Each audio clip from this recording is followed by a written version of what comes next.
ரிஷபராசி இருக்கல பொறுமையான ராசிமா. ஒரு இடத்துக்கு ஆமா வேலைக்கு ஆள் எடுக்க நினைச்சாங்கன்னா ரிஷபராசிகள் தான் எடுக்கணும். அப்ப இவங்களுக்கு இந்த அதிர்ஷ்டம் எப்படி இருக்கும்? இந்த ஆகஸ்ட் மாதம் அவங்களுக்கு என்ன மாதிரியான அதிர்ஷ்டம் இருக்கும்? நிறைய பாருங்க, கணவன் மனைவி இந்த ரிஷபராசிக்காரங்களாம் ஒரு கருத்து வேறுபாட்டோட இப்ப கடந்த ஆண்டுகள்ல இருக்காங்கல்ல, அவங்க எல்லாத்துக்குமே இந்த ஆகஸ்ட் மாசத்துல ஒரு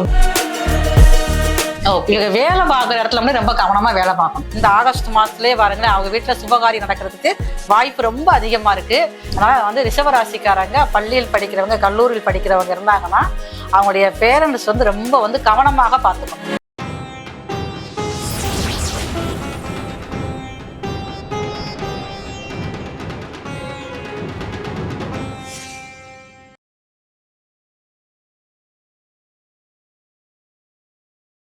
நேயர்கள் அனைவருக்கும் வணக்கம். இன்னைக்கு நம்மளோட மருத்துவ ஜோதிடர் SR சங்கரேஸ்வரி அவங்க தான் இணைஞ்சிருக்காங்க. அவங்க கிட்ட இந்த ஆகஸ்ட் மாத பலன்கள் பத்தி தான் கேட்டு தெரிஞ்சுக்க போறோம். நிகழ்ச்சிக்கு போகலாம். மேம் வணக்கம். மேம் வணக்கம். எப்படி மேம் இருக்கீங்க? நல்லா இருக்கும். அறிமுகம் கொடுத்துருவோம். கண்டிப்பா மேம். ருத்ரன் அஸ்ட்ரோ டிவி நேயர்களுக்கு உங்களின் மருத்துவ ஜோதிடர் SR சங்கரேஸ்வரியின் அன்பான வணக்கங்கள். ரிஷபராசிக்கு இப்போ இந்த ஆகஸ்ட் மாத பலன்கள் என்ன மேம்? ரிஷபராசி இருக்கல பொறுமையான ராசிமா.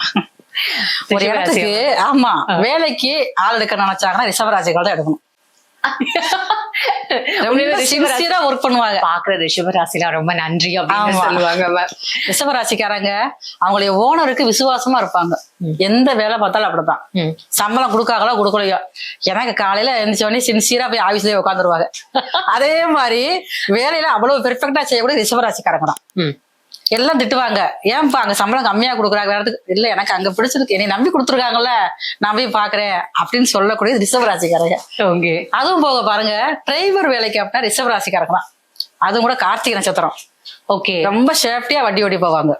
மேம் இவ்வளவு விஷயங்கள் இருக்காங்க. ரிஷபராசி ரொம்ப ஒரு பொக்கிஷம். உண்மையாவே இப்ப நோட் பண்ணுவாங்க, ரிஷபராசி கார்த்திகையில பிறந்தவங்க தான் எங்களுக்கு டிரைவரா வேணும்னு. அதுதான் டிரைவிங்ல ரொம்ப இன்ட்ரெஸ்டா பண்றவங்க பூரா பாருங்களேன் என் கார்த்திகை நட்சத்திரம் தான். ஓகே, அது மேசத்துலயும் வரும். ஆனா ரிஷபத்துல இருக்கிறவங்க ரொம்ப சின்சியரா வண்டி ஓட்டுவாங்க. ஓகே, நம்மள நம்ம சேஃப்டியா பாதுகாப்பா உட்காந்துக்கலாம். அந்த அளவுக்கு ஆமா இருக்கும். அதாவது நமக்கு டிராவல் பண்றாம நம்ம கொஞ்சம் தான் இருக்கிறோம்ல, பயந்துட்டே நம்ம உட்கார முடியாதுல்ல. நிறைய ஆயுஷ்ல இது ஒர்க்கர்ஸ் எடுக்கிறப்பெல்லாம் அதை கனெக்ட் பண்ணுவாங்க. அப்படி வர்றப்ப ரிஷபராசிக்காரங்க தான் பெரும்பாலும் அந்த அளவுக்கு பொறுமையும் நிதானமும் கொண்டவங்க. அப்ப இவங்களுக்கு இந்த அதிர்ஷ்டம் எப்படி இருக்கும்? இந்த ஆகஸ்ட் மாதம் அவங்களுக்கு என்ன மாதிரியான அதிர்ஷ்டம் இருக்கும்? இவங்களுக்கு ஆகஸ்ட் மாசத்துல பாத்தீங்கன்னா, இவங்க ராசிக்கு 4ஆம் அதிபதி 3ஆம் வீட்டுல இருக்காரு ஆகஸ்ட் 17 வரைக்கும். அப்ப இது வரைக்கும் பாத்தீங்கன்னா இவங்களுக்கு ஏதோ வேலைக்கு வந்தோம் அந்த ஒரு சுழற்சியிலே இருப்பாங்க.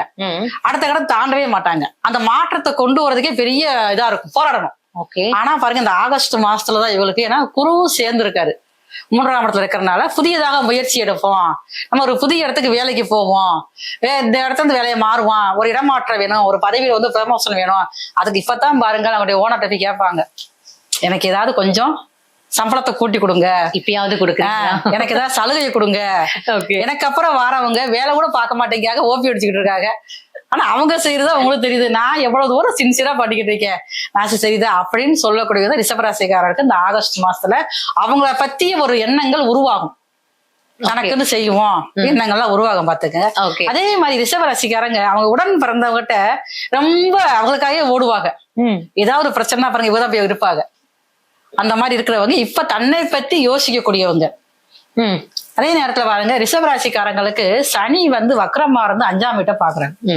அப்ப பாக்குறப்ப மனசுக்குள்ள ஒரு பயம் இருந்துகிட்டே இருக்கும்.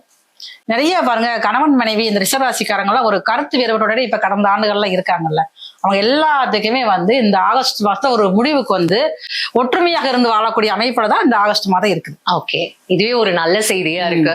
அப்ப இவங்களுக்கு வேலை வேலை வாய்ப்பில் நல்ல ஒரு முன்னேற்றம் கிடைக்கும். ஓகே, கிடைக்கும். அதே மாதிரி இடமாற்றமும் கிடைக்கும். ஓகே, கடன் பிரச்சனை இவங்களுக்காக வாங்க மாட்டாங்க, தன்னுடைய சகோதரர்கள் சகோதரிகள் இப்படி இவங்களுக்காக தான் ஏதாவது ஒரு சுபகாரியத்துக்காக இவங்க கடன் வாங்கி கொடுப்பாங்க. அப்ப அந்த கடன் பிரச்சனை இப்ப ஓரளவுக்கு தீர்வுக்கு வரும். முழுசு கடனை முடிச்சிருவோம்பா, வேண்டாம் நம்மளால முடியல அப்படின்னு சொல்லி ஒரு கடனை முடிக்கக்கூடிய அளவுக்கு இப்ப அந்த ஆகஸ்ட் மாதம் இருக்குது. அதே மாதிரி எதிரிகளுடைய பிரச்சனையும் கொஞ்சம் குறையும் ரிஷபராசிக்காரர்களுக்கு. இவங்க வேலை பார்க்குற இடத்துல ரொம்ப கவனமா வேலை பார்க்கணும். ஏன்னா இவங்களை பற்றிய வதந்தி வந்து இவங்களுடைய ஓனருக்கோ ஒரு அதிகாரிக்கோ போகக்கூடிய வாய்ப்பு இருக்கிறதுனால வேலை பார்க்குற இடத்துல ரொம்ப ரொம்ப கவனமாக இருக்கணும். எதையும் நம்பி யாரையும் நம்பி எதுவும் சொல்லக்கூடாது. அந்த மாதிரி இருந்தா ரொம்ப கவனமா இருக்கும். இவங்களுக்கு வந்து ரிஷப ராசிக்காரங்களுக்கு கடன் நிவர்த்தி அப்படின்னாலே இவங்களுக்கு பணம் சம்பாதிக்கிறது ஈஸியா இருக்கும். ஆனா இவங்க வந்து நினைக்கணும், எந்த ஒரு விஷயமும் பாருங்க இந்த பிரபஞ்சத்தை கேட்டாதான் கிடைக்கும். ஆனா இவங்க வந்து கேட்க தெரியாது. முதல்ல இவங்களுக்காக எதுவுமே கேட்க மாட்டாங்க. அப்ப வேற ஒண்ணுமே செய்ய வேண்டாம். வெள்ளிக்கிழமை தாயார் மகாலட்சுமி தாயார் பெருமாள் கோயில்ல வீட்டிற்கும் அம்பாள் மகாலட்சுமி தாமரைப்பூல அம்பாள் இருப்பாங்களா, அவங்களுக்கு போய் தாமரைப்பூ வாங்கி கொடுத்து, அம்மா தாயே என்னுடைய பிரச்சனையை பூரா நம்ம தீர்த்து வை சொன்னாலே போதும். 2 மாவிளக்கு தீபம் ஏற்றி வழிபாடு செஞ்சாலே போதும். இவங்களுக்கு பண வரவு தாராளமா இருக்கும். ரிஷபராசிக்கு இதை விட ஒரு பெரிய பரிகாரம் எதுவுமே இருக்காது. வெள்ளிக்கிழமை மட்டும் ஈவினிங் 6 மணிக்கு போகணும். அப்பதான் அம்பாள் வந்து பரிபூர்ணம் அலங்காரத்தோட இருப்பாங்க. அந்த வெள்ளிக்கிழமை வேற. அப்படி இருக்கிறப்ப நம்ம பாக்குறப்ப நமக்கே வந்து அவ்வளவு ரம்மியமா இருக்கும். மேம் ரிஷபராசி பெண்களுக்கு எப்படி மேம் இருக்கு? ரிஷபராசி பெண்களுக்கு இடைப்பட்ட காலங்கள்ல இப்ப பாத்தீங்கன்னா ராகுதசை நடந்து கொண்டிருக்கும். ஏன்னா அந்த ராகுதசையில திருமணமும் முடியணும், வேலையும் பார்க்கணும். அப்போ ஒரு இடத்துல இவங்களால வந்து வேலையிலயும் பாருங்க நிரந்தரம் இருக்கவே முடியாது. திருமணத்திலயும் பாத்தீங்கன்னா இவங்களுக்கு இன்ட்ரெஸ்ட் இல்லாம போய்கிட்டே இருக்கும். இவங்களுக்கு 35 வயசு வரைக்கும் பாருங்க ராகுதசை தான் ரிஷபராசிக்காரர்களுக்கு. அப்ப என்னத்தை இப்ப திருமணத்தை முடிக்க கொஞ்சம் நாள் ஆகட்டுமே அப்படின்னு தள்ளிக்கிட்டே போவாங்க. ஆனா பேரண்ட்ஸ் என்ன சொல்லுவாங்க, அப்ப வேற எங்கேயும் லவ் இருக்குமோ அதான் அப்படி சொல்லிக்கிட்டே போறாங்க அப்படின்னு நினைப்பாங்க. அது கிடையாது. இவங்களுக்கு எல்லாம் வந்து நம்ம செட்டில் ஆயிட்டு திருமணம் முடிக்கணும். மனசுக்குள்ள ராகு திசையில நிறைய ஒரு எண்ணத்தை கொடுத்துருக்கோம். ஓகே, இதெல்லாம் நம்ம செஞ்சுட்டு எல்லாரையுமே நம்மளும் கஷ்டப்படணுமா, நமக்குன்னு சில லட்சியங்கள் வச்சிருப்பாங்க. அதனால பாருங்க இப்ப அதுக்குண்டான நேரம் வந்துருச்சு. ரிஷப ராசிக்காரர்களுக்கு குரு வந்து 7ஆம் இடத்தை பாக்குறாரு. ஓகே, அப்படிங்கிறப்ப இந்த ஆகஸ்ட் மாசத்துலயே பாருங்களேன் அவங்க வீட்டுல சுபகாரியம் நடக்கிறதுக்கு வாய்ப்பு ரொம்ப அதிகமா இருக்கு. இப்ப ரிஷபராசியில் பிறந்தவங்க அவங்களுக்குமே நடக்கும். ஒருத்தவங்க ரிஷபராசியில் இருந்தாலும் அவங்க வீட்டுல யாருக்காவது திருமணம் நடக்கிறதுக்கு இருந்தாங்கன்னா அவங்களுக்கு நடக்கும். ஓகே, நல்லா இருக்கு. பெண்களுக்கும் அப்ப வந்து அமோகமா இருக்கு, எல்லாம் நல்லா இருக்குது.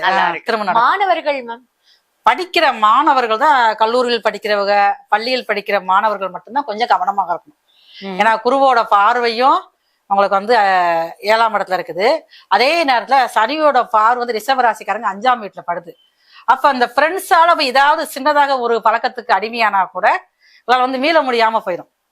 அதனால வந்து ரிஷபராசிக்காரங்க பள்ளியில் படிக்கிறவங்க கல்லூரியில் படிக்கிறவங்க இருந்தாங்கன்னா அவங்களுடைய பேரண்ட்ஸ் வந்து ரொம்ப வந்து கவனமாக பாத்துக்கணும். சேர்க்கை வந்து முதல்வர்களுக்கு ஆகவே செய்யாது. ரிஷபராசிக்காரர்களுக்கு பொதுவாவே பாருங்களேன் ஃப்ரெண்ட்ஷிப் தான் கிடைக்கிறது. ஓகே, அதுலயே வந்து ஆமா, ஏன்னா ராகுதசை சின்ன வயசுலயே வந்துருதா. அப்ப ஒவ்வொருத்தருக்கும் பாருங்க சுயசாதகம் அப்படி நல்லா வலுவாதான் நல்ல ஃப்ரெண்ட்ஸ் வருவாங்க. அவங்களே வழிகாட்டியா கொண்டு போய்கிட்டே இருப்பாங்க. ஒரு 40 வயசு வரைக்கும் இருப்பாங்க. இந்த தவறான ஒரு ஜாதக அமைப்பு ஏதோ இன்னொரு ஒரு தோசை இது இருந்துச்சுன்னா அந்த ராகுதசை வர்றப்ப பாத்தீங்கன்னா கொஞ்சம் தவறான ஃப்ரெண்ட்ஸ் வந்துருவாங்க. அப்ப அவங்களுக்கே இவர் வந்து ரொம்ப அடிமையாயி கொஞ்சம் இவருடைய வாழ்க்கை வந்து சில பிரச்சனைக்குள்ள போற மாதிரி போயிடும். ஓகே, இந்த காலகட்டத்தில் இருக்கிற பள்ளியில் படிக்க மாணவர்கள் வச்சிருக்க பெற்றோர்கள் வந்து ரொம்ப வந்து கவனமாக பிள்ளைகளைய வந்து அன்பா கொண்டு போகணும். இவகிட்ட அன்பு மட்டும் செல்லுபடி ஆகும். ராகுதசை என்ன சொன்னாலும் கேட்க மாட்டாங்க. ஓகே, அதனாலதான் பாத்துக்கங்க. ஓகே, சோ ரிஷபராசி வந்து பெற்றோர்கள் வந்து பிள்ளைகள் கிட்ட கவனமா இருக்கணும். இதுதான் ரொம்ப ஒரு ஹைலைட்டான பாயிண்ட். ஓகே, சோ ரிஷபராசிக்கு இந்த ஆகஸ்ட் மந்த்தும் உண்மையாவே ரொம்ப சிறப்பா இருக்கு, அற்புதமா இருக்கும். இப்ப நம்ம வந்து ஆகஸ்ட் மாத பலன்கள் வந்து மேசம் முதல் மீனம் வரைக்கும் பார்த்திருக்கோம். இதுல வந்து நம்ம சொல்லக்கூடிய எல்லாமே கோச்சார பலன்கள் தான் சொல்லிக்கிட்டு இருக்கோம். இது வந்து ஒரு 20% இருந்து ஒரு 30% தான் கேட்கும். நம்ம சொல்ற பலன்கள் எல்லாமே இருக்கும் பாத்துக்கங்க. மற்றபடி உங்களுடைய சுயசாதகம் தான் முழுமையா உங்களுக்கு வந்து வேலை செய்யும். அதே நேரம் நம்ம சொல்ற அந்த மாவிளக்கு தீபம் அப்படி சில பேருக்கு வந்து யோசனையா இருக்கலாம், என்ன மாவிளக்கு தீபம் போடுறீங்களே அப்படின்னு சொல்லிட்டு வந்து. ஏன்னா நம்ம மற்ற விளக்கு போட்டா அது யாருக்குமே யூஸ் ஆகாது. அப்ப அந்த மாவிளக்கு தீபம் போடுறப்ப வந்து அது வந்து அங்க தீபம் ஏற்றி வச்சுட்டோம்னா அங்க வேலை பார்க்கக்கூடியவங்க இல்ல பசியில யாராவது வர்றவங்க கூட எடுத்து சாப்பிட்டுக்குவாங்க. அது ஒருத்தருக்கு உணவாக போகுது. இன்னொன்னு எடுத்து சாப்பிடலாம் பரவாயில்ல, எடுத்து நம்ம வந்து குப்பையில போட்டாலுமே பாருங்க எறும்புகளுக்கு உணவாகும். எறும்புகள் புழுப்பூச்சி இருக்கணும் உணவகத்தீங்களா. இதே நேரத்துல அந்த எறும்பு சாப்பிட்டாலே வந்து 100 பிராமணருக்கு நம்ம சாப்பாடு கொடுத்தது அர்த்தமாகும். அப்ப நம்ம போடுற மாவிளக்கு எத்தனை பேத்துக்கு நமக்கு வந்து உணவாக போகுது. அந்த ஒரு துணுக்கு அந்த எறும்பு நம்ம எடுக்கிற உணவானது பாருங்க 2.5 வருஷத்துக்கு வச்சுக்கிறோம். அப்ப ஒருத்தருடைய ஜென்மச்செடி 2.5 வருஷம், விரைச்செடி 2.5 வருஷம், பாரசெடி 2.5 வருஷம். இதனாலதான் பாருங்க மாவிளக்கு தீபம் போடுறது முக்கியத்துவம் இதுதான். ஓகே, ஆமா, அந்த மாவிளக்கு தீபம் போடுறது ரொம்ப ரொம்ப நல்ல ஒரு அமைப்பு. மேம் இவ்வளவு அழகா வந்து ஒரு பரிகாரத்துல வந்து எவ்வளவு விஷயங்கள் நன்மைகள் இருக்கு அப்படின்றத ரொம்ப அழகா எங்களுக்கு சொல்லியிருக்கீங்க. ஒவ்வொரு ராசிக்கும் எந்த மாதிரியான வந்து பரிகாரங்கள் செய்யணும், எதுல கவனமா இருக்கணும், எது உங்களுக்கு நல்லது கொடுக்கணும்ன்றத ரொம்ப அழகா சொல்லியிருக்கீங்க. உங்களோட நேரத்துக்கும் உங்களோட பார்வைக்கும் ரொம்ப நன்றி. தொடர்ந்து பேசுவோம் மேம். ரொம்ப நன்றி.